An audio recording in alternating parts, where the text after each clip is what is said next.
Hey guys, how you doing? It's Kevtech here, bringing you another video on information technology. I hope you're having a good day. Happy Sunday and happy Halloween. So today I want to go over red flags that you should be looking for if you're applying for your first help desk job. Obviously, if you're new to my channel, I do IT videos, do desktop support videos all about how to get into IT. So as always, rate, comment, subscribe, give me a thumbs up. Really appreciate it.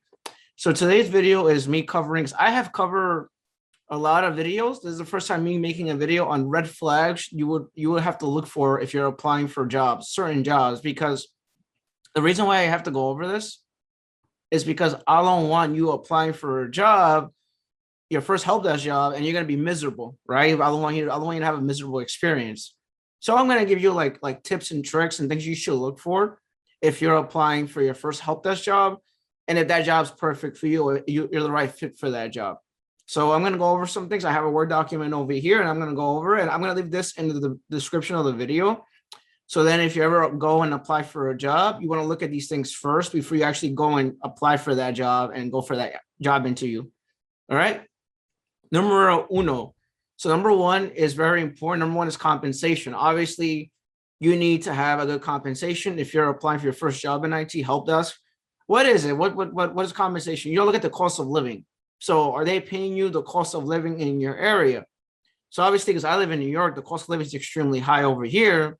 It'll be somewhere between $18 to $25 an hour. There's a range for us in New York because it's very expensive over here. Where you live at, it might be like $14 an hour. It may be more, it may be less.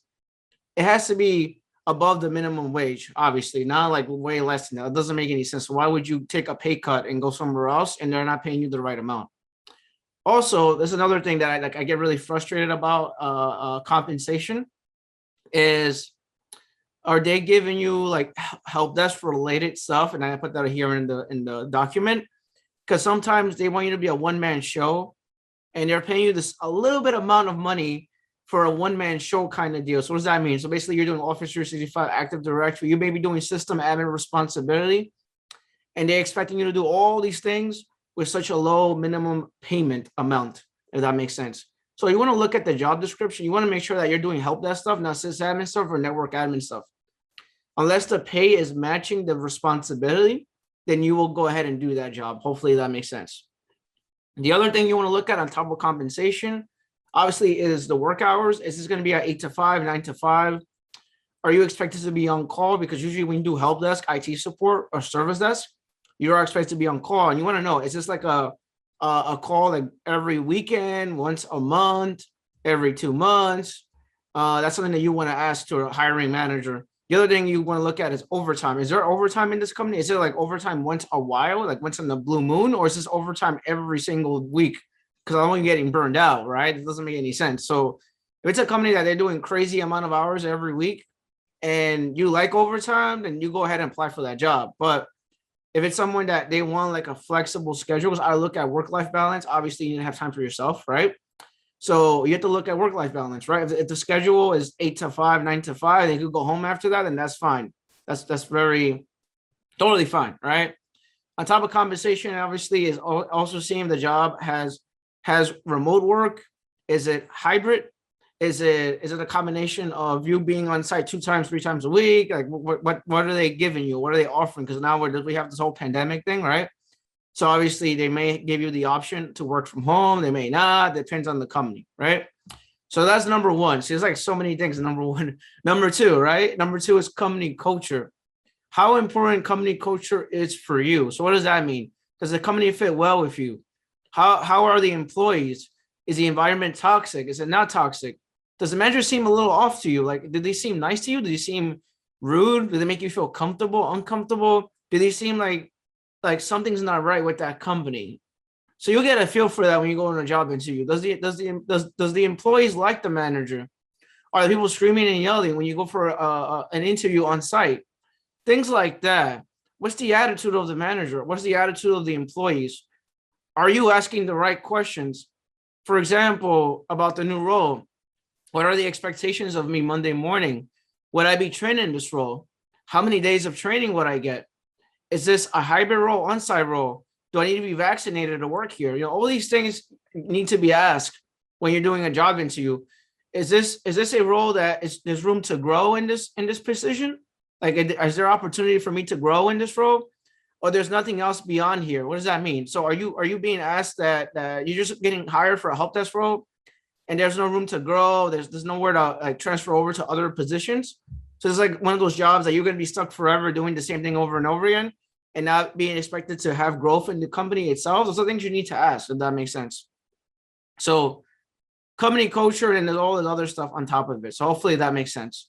Benefits. This is very important. Benefits are very important. So do the company has 401k? Do they have healthcare? Do they have dental? Is there a PTO? Because you want to take vacation as much as you possibly can. If you feel like you're getting burned out, you want to take advantage of your PTO, right? Don't take it every day, obviously, but take advantage of what they give you. They give you benefits. And then some companies, believe it or not, they have perks, right? So they have like the pandemic COVID allowance. So you can have work from home. They give you money to buy monitors. They give you a laptop. They give you like mouse and keyboard. They give you things. They give you like money to get a chair if you're going to work from home. Other perks include will be like free breakfast, free lunch, advanced free drinks.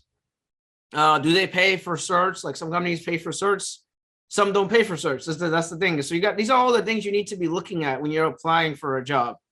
And then I go back to benefits, right? The benefits are important. 401k matching, dental insurance, employee assistance program. Are there flexible spending accounts? Is there health insurance? Is there a health savings account? Is there life insurance? Is there paid time off? Like I said, is there parental leave? Is there like a referral program? Is there a tuition reimbursement? Is there visual insurance? Like those are all the things you need to look at. Like when you're applying for a job for Helpdesk. I know Helpdesk is like one of those jobs that it's grunt work for some people and people don't like talking about it because there's a lot of work involved. When you're moving computers, you're talking to people, you're dealing with good customers, bad customers, but you want to look at all these things together because for you, that Helpdesk job that you're applying for might be the greatest job in the world that you ever went to, that you've gone to for your first IT job and you enjoy it like crazy.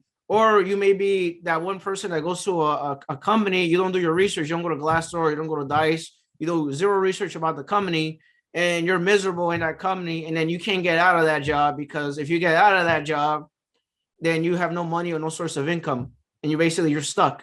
So these are things you need to look at when you're applying for a job, and that's the reason why I talk about red flags. Just make sure that they are giving you the right salary. Look at the job description. If it says competitive salary in there, just make sure that they're paying you the right salary because any job could write, any job posting could write competitive salary, and then they give you less than the amount that what you're asking for, and just make sure that the responsibilities match the pay, if that makes sense. And then that's it. That's pretty much it. Obviously, if this helps you out, please let me know. I hope you guys have a good day, and I hope this helps you out. And good luck finding your first job in IT support, help desk, service desk, and hopefully this gives you an idea of what you should be looking for if you're applying for a job and if there are any weird things that trigger you for red flags, if that makes sense. With that being said, I hope you guys have a wonderful Sunday. All right. Take care. Peace. Bye.